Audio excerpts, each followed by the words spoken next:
অনেকদিন হয়ে গেছে পেমেসের জন্য ফিঙ্গার দিয়ে আসছেন। এখন কোনো এসএমএস আসতেছে না বা আপনি যখন চেক করেন তখন এটা দেখতে পারতেছেন না। বা সবসময় দেখাচ্ছে যে ইস্রুতাচ্যনে অর্থাৎ এইটা রেডি হচ্ছে। তো যখন অনেকে আবার সাদা দেখেন। তো এইটা কিভাবে চেক করবেন এবং কিভাবে জানবেন এর জন্য ৩-৪ টা ওয়ে আছে। সবার ১ম এ যেটা সেটা হচ্ছে কোয়েস্তোরার সার্ভারের বা ওয়েবসাইটের বিভিন্ন সমস্যার কারণে বা তাদের সিস্টেমেটিক সমস্যার কারণে তারা এটা অনেক সময় তাদের যে ওয়েবসাইট থাকে এখানে শো করে না। তো এর জন্য আরেকটা ওয়েবসাইট আছে যেটাকে বলে হচ্ছে পোর্টাল ইমিগ্রাসিওনে। এখানে আপনি যেয়ে লগইন করলে আপনার ইউজার এবং পাসওয়ার্ড দিয়ে আপনি চাইলে এটা দেখতে পারবেন। এছাড়াও আপনি চাইলে প্যাক পাঠাতে পারবেন। কুস্তুরার যে অফিসিয়াল প্যাক আছে সেই প্যাকে যদি আপনি প্যাক পাঠান তাহলে দেখবেন তারা আপনাকে উইথিন 10 ডেইজ বা কিছুদিনের ভিতরে আপনাকে হচ্ছে এটা রিপ্লাই দিয়ে দেবে। অনেক সময় রিপ্লাই না দিয়ে ডাইরেক্ট এটা রেডি হয়ে যায় সেটা নক দিয়ে দেয়। এছাড়া আপনি কি করতে পারেন? এছাড়া আপনি সরাসরি যেয়ে ওইখানে কথা বলতে পারেন।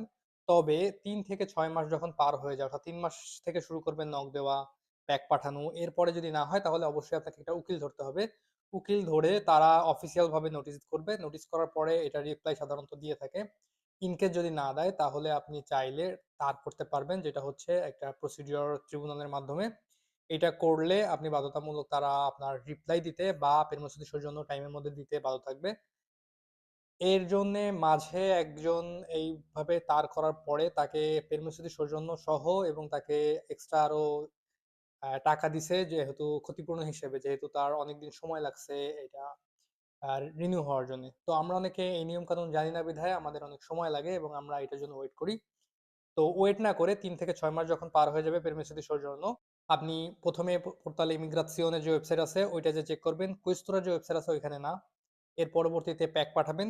প্যাক পাঠানোর পরে আপনি যদি তাও রিপ্লাই না পান, তাহলে সরাসরি একবার যেয়ে দেখতে পারেন। আর যদি মনে হয় যে সমস্যা হতে পারে, তাহলে আপনি আপনার উকিলকে দিয়ে আপনি নোটিস করতে পারেন এবং পরবর্তীতে লাস্ট স্টেপ